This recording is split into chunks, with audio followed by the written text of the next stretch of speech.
Cerita diawali dengan memperlihatkan seorang pria paruh baya yang bernama Harry yang sedang berkendara di jalanan sepi dan gelap gulita. Harry tak sengaja melihat sebuah mobil mogok di pinggir jalan dengan disusul penampakan sosok pria tinggi besar yang kemungkinan adalah pemilik dari kendaraan mogok tersebut. Benar saja, pria itu meminta tumpangan untuk pergi ke bengkel terdekat. Harry yang tak enak menolak pun mempersilahkan si pria untuk masuk ke dalam mobilnya. Harry pun mencoba basa-basi dengan mengatakan tentang nasib buruk si pria yang harus mengalami mogok di jalanan yang sepi. Dan tebak apa tanggapan pria itu? Of course not. No. Harry pun langsung terdiam saat menyadari jika orang yang sedang ditolongnya itu seperti sedang tidak ingin diajak bicara. Sampai ketika si pria bertanya, "Kenapa kau terdiam? Apakah kau takut aku adalah orang yang maniak gila yang suka membunuh orang-orangan acak?" Guess not. Mendengar hal itu, sontak Harry menjadi semakin gugup, antara tidak enak sudah menuduh sembarangan dan takut jika apa yang dikatakannya memang benar. Sampai akhirnya suasana langsung berubah drastis ketika Harry yang tadi gugup dan ketakutan tiba-tiba menjadi mampu bicara lancar dan percaya diri. Harry berkata, "Bagaimana jika sebaliknya? Bagaimana jika aku adalah orang yang berbahaya yang sudah melubangi radiator mobilmu saat mengisi bensin di pom bensin sebelumnya, supaya mobilmu mogok dan ikut menumpang satu mobil denganku? Bagaimana jika mantan istrimu sudah membayarku untuk membunuhmu gara-gara perebutan hak asuh anak?" Your face. Dan ya, Harry terlihat sedang menggali lubang di tempat sepi untuk mengubur pria tadi yang sudah mati ditembak, yang mana ternyata adalah seorang pembunuh bayaran yang kebetulan mendapat telepon untuk datang ke sebuah kota kecil bernama Laroy di Texas untuk melakukan pekerjaan lain. Dan inilah kota Laroy, Texas, sebuah kota kecil yang dihuni oleh masyarakat menengah ke bawah. Kisah sendiri akan berfokus pada seorang pria sekaligus suami yang lugu, culun, dan polos bernama Ray yang mendatangi sebuah kafe untuk ketemuan dengan teman lamanya. Have a seat, amigo. I didn't know if you'd recognize me. Dia bernama Skip, teman lama Ray yang mengaku sudah menjadi seorang detektif swasta yang terkadang bekerja tanpa dimintai oleh pelanggannya. Skip diam-diam sudah menyelidiki istri Ray bernama Stacy yang ketahuan sering keluar masuk sebuah hotel, dan semua itu Skip lakukan tanpa diminta oleh Ray sebelumnya, alias inisiatif sendiri. Not quite sure because I wasn't invited to the wedding, but yeah, no, I just got out of it. I know what you're going through, amigo. Real serious relationship. Saat Ray bertanya, "Kenapa kau melakukan ini?" Skip pun menjawab bahwa dirinya hanya sedang gabut saja dan memiliki inisiatif sendiri untuk membantu teman lama membongkar aib istrinya yang sering selingkuh. Dan jika beruntung, Skip punya harapan besar agar dirinya bisa dibayar atas pekerjaannya itu. Namun Ray sama sekali tidak tertarik untuk mengetahui lebih dalam tentang perselingkuhan istrinya sendiri. Well, maybe next time you'll mind your own business. Dan inilah Stacy, seorang guru les vokal yang setiap hari mengajar anak-anak kecil di rumah mereka. Meskipun Stacy tidak suka dengan profesinya sendiri, ia tetap melakukannya demi untuk mendapatkan uang tambahan agar bisa membeli skincare tiap bulannya. Tak lama Ray pun datang menjemput Stacy pulang. Tampak jelas dari raut wajahnya, Ray seolah ingin menanyakan tentang perselingkuhan yang dituduhkan oleh si Skip. Namun karena Ray adalah seorang pecundang yang tidak punya keberanian, ia pun hanya diam saja saat Stacy menyuruhnya untuk segera jalan. Go! Tak langsung pulang ke rumah, Ray dan Stacy pun mendatangi bank setempat untuk meminjam uang dalam jumlah besar. Stacy rupanya memiliki impian untuk membangun salon kecantikan. Namun karena tidak memiliki uang yang cukup, ia dan Ray pun mencoba untuk mengajukan pinjaman di bank tersebut. Karena tidak punya jaminan apa-apa, pengajuan Ray dan Stacy pun ditolak oleh bank, di mana mereka berdua memutuskan untuk mengunjungi rumah kakek kandung Ray untuk makan malam bersama di rumahnya. 12-inch touch display? Dude, how much you spend on this? Nah, I got a deal.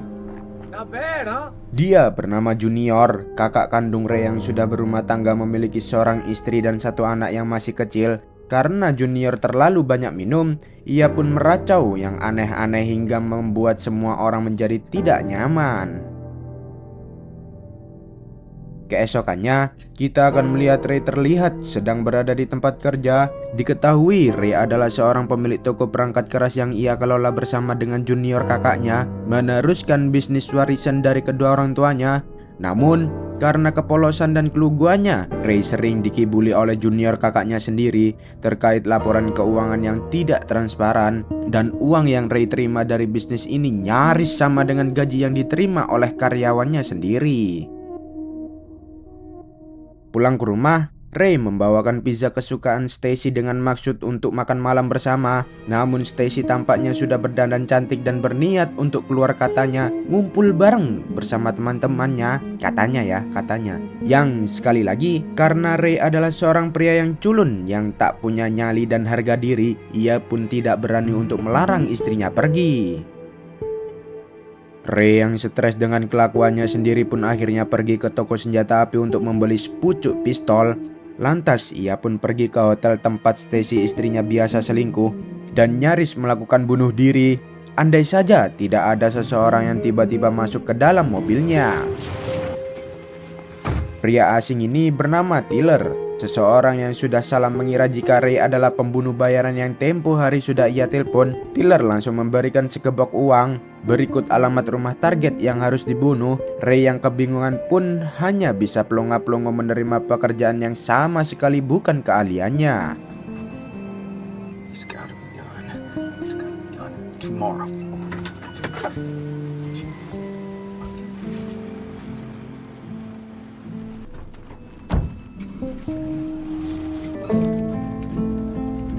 Tak lama setelah Tiller pergi, muncullah Harry yang sebenarnya adalah orang yang Tiller maksud.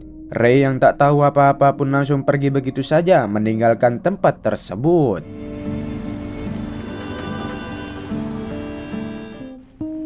Give a name. What number did he call from? He didn't show.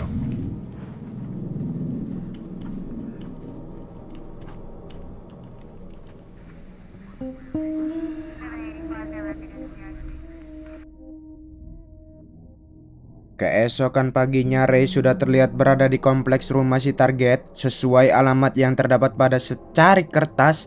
Entah Ray beneran akan membunuhnya atau tidak. Namun untuk sementara ini Ray mencoba membuntuti kemanapun si target pergi.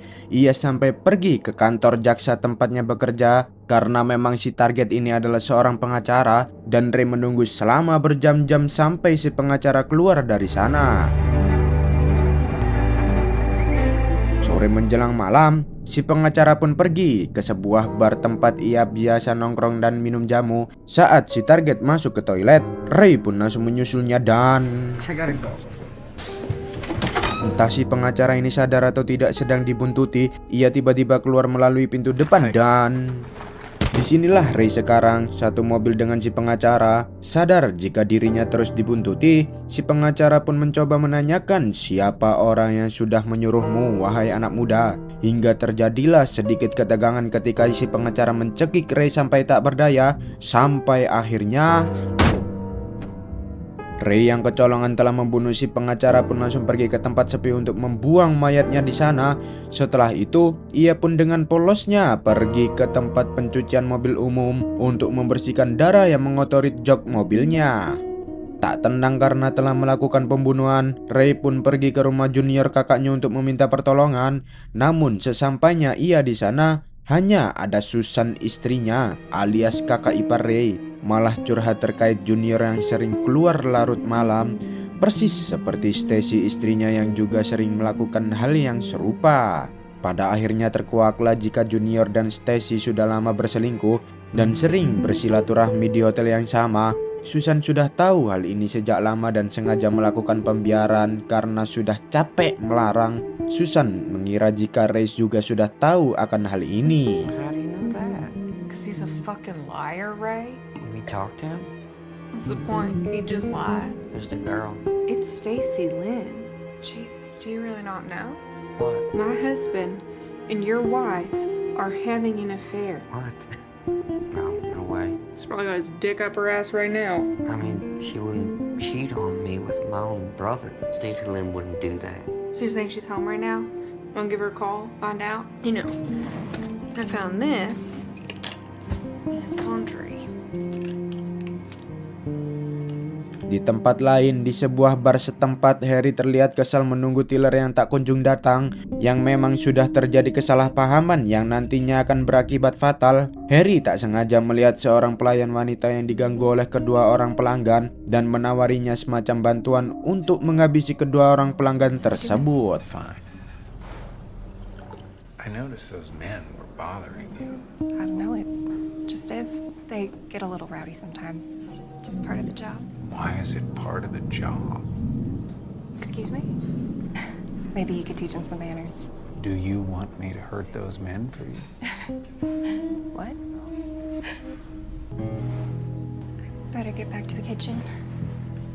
Di rumah si pengacara alias rumah si target yang saat ini sudah mati, Tyler terlihat sedang memeriksa berangkas untuk mengambil sejumlah uang yang ternyata sudah kosong, tidak tersisa apa-apa. Sehingga tepat keesokan paginya, Tyler pun langsung mendatangi Ray di tempat kerjanya karena mengira jika uang tersebut telah diambil olehnya. The money. What money? The money from the safe. I don't know what you're talking about. Pada intinya, Tyler mendesak Ray untuk mengembalikan uang yang sebenarnya tidak ada pada Ray. Namun Tyler tidak mau tahu, besok pagi uang itu harus segera dikembalikan. Di tengah kepanikan, Ray malah didatangi oleh Skip, si detektif abal-abal yang ingin membicarakan sesuatu yang sangat penting. Skip yang hobi membutuhkan orang lain pun diam-diam sudah mengikuti Ray sejak kemarin sore, termasuk mengetahui apa saja yang Ray lakukan semalaman. Sehingga poin utama dari pembicaraan ini adalah Skip ingin ikut dilibatkan dalam kasus ini demi meningkatkan kredibilitasnya sebagai seorang detektif handal abal-abal.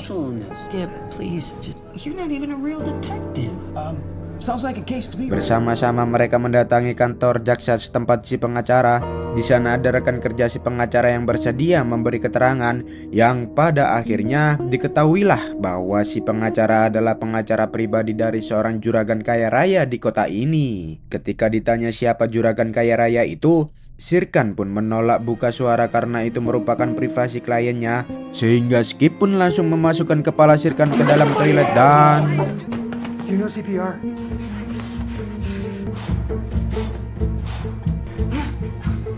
Setelah berkali-kali pingsan dan dicelup-celupin ke toilet, Sirkan pun akhirnya mau buka mulut dan memberitahu siapa juragan yang dimaksud.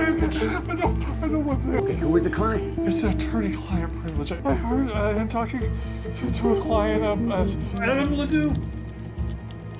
Dan inilah si juragan yang menjadi klien si pengacara. Awalnya beliau menolak untuk bekerja sama, tetapi setelah Skip dan Ray mengaku sebagai detektif yang akan membantu membereskan masalahnya, si juragan pun akhirnya mau menceritakan tentang kronologi yang sebenarnya, bahwa beberapa waktu yang lalu ia telah berselingkuh dengan seorang wanita penghibur bernama Angie. Namun hubungan itu tidak berlangsung lama ketika si Angie ini meminta putus dan mulai melakukan pemerasan karena si juragan tidak ingin perselingkuhannya diketahui oleh umum termasuk sama istrinya. Ia pun menugaskan si pengacara untuk menyiapkan sejumlah uang sesuai yang diminta Angie.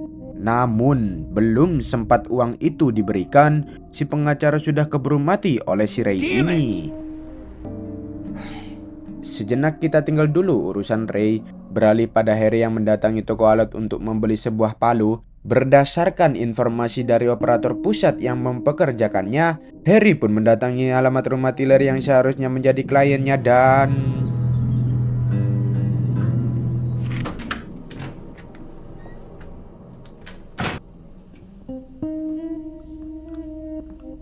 Sit. Who are you? Tyler cukup terkejut saat melihat Harry yang sama sekali tidak ia kenal. Di mana hal lain yang akan membuat Anda terkejut adalah bahwa Angie, mantan selingkuhan si juragan yang sudah memerasnya, tidak lain dan tidak bukan adalah pacarnya si Tyler ini. Kedatangan Harry kemari adalah untuk mencari tahu kenapa Tyler tidak jadi menyewa jasanya. Karena Harry mengancam akan menembak Angie dan mengajar Tyler, Tyler pun tidak punya pilihan lain selain menceritakan semuanya sejujur-jujurnya. Who killed James Barlow? Who the fuck are you? Tak lama setelah Harry pergi, muncullah Ray dan Skip yang datang untuk mengulik informasi terkait uang yang hilang dan mengira jika Angie lah pelaku yang sudah mencuri uang itu dan berangkas si pengacara. Ray dan Skip pun terus melanjutkan interogasinya yang pada akhirnya Angie pun jujur bahwa uang itu harusnya sudah ada di tangannya jika Tyler pacarnya bisa sedikit bersabar menunggu si pengacara menyerahkan uang tersebut. Malamnya ketika Ray dan Skip masih berkeliling mencari siapa orang yang sudah mengambil uangnya, Ray tiba-tiba mendapat ilham tentang uangnya yang sebenarnya tidak pernah hilang. Ray ingat bahwa si pengacara sempat pergi ke bar tempat ia biasa minum jamu dan mobilnya masih terparkir di sana setelah Ray menembaknya di parkiran.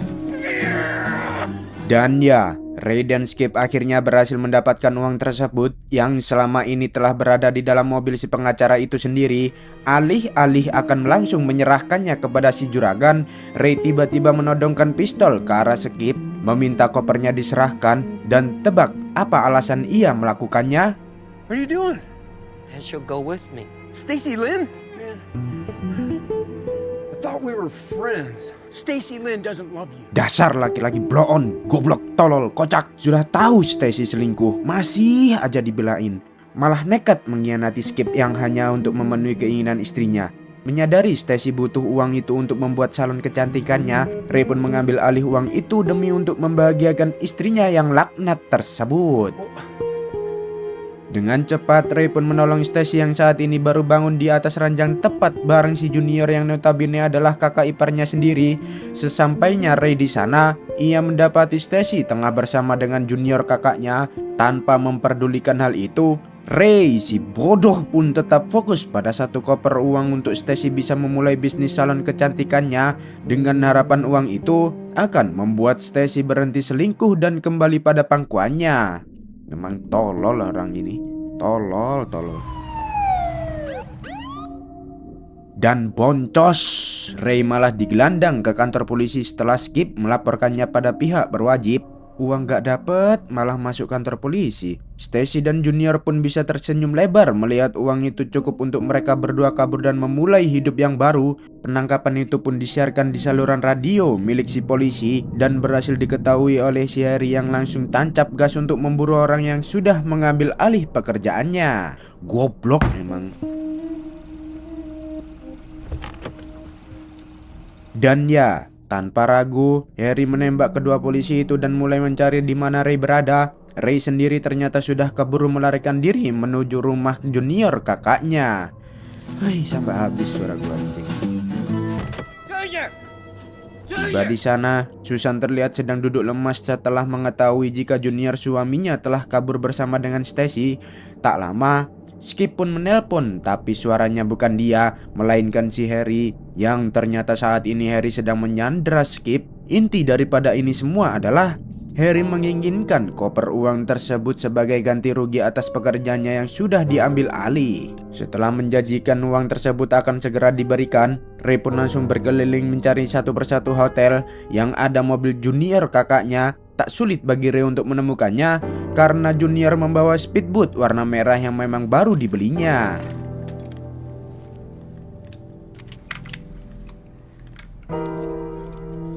Tanpa aba-aba, Ray dengan pistol di tangan pun langsung masuk ke dalam kamar ketika Junior dan Stacy sedang berada di kamar mandi dan... You sure you know how to use that thing? How'd you...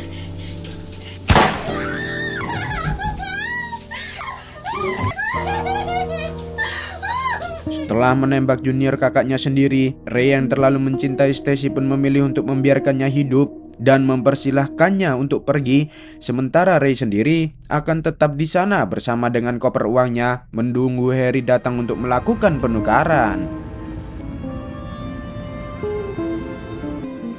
Saatnya tiba, Ray meminta Skip untuk dilepaskan terlebih dahulu. Ray yang sekarang ternyata sudah berubah menjadi seorang Ray yang punya nyali besar untuk melakukan baku tembak dan...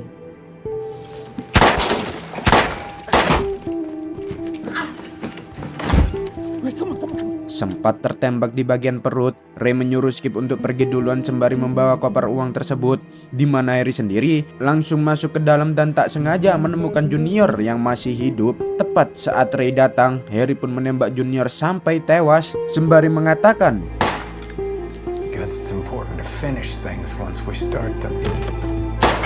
dan ya, keluar dari kamar hotel itu ternyata adalah Harry yang sudah berhasil menang dalam baku tembak barusan. Namun faktanya tidak ada yang menang dalam hal ini karena keduanya sama-sama terkena tembakan dan sedang sekarat. Tepat saat Ray dan Harry tewas, Skip yang berencana pergi ke kantor polisi pun tak sengaja melihat si goblok Stacy yang sedang berjalan kaki dan memberikannya tumpangan karena masih punya rasa kasihan. Tamat.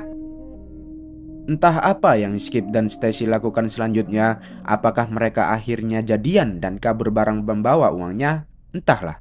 Yang pasti Ray benar-benar goblok menjadi seorang laki-laki. Pesan yang bisa kita ambil dari film ini adalah jangan goblok karena perempuan. Jika dia meninggalkanmu untuk orang lain, ikhlaskanlah.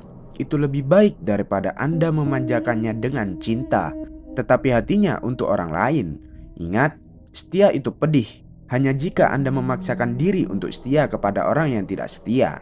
Saya pamit undur diri. Bye-bye. Satu kalimat terakhir dari saya untuk Ray. Goblok.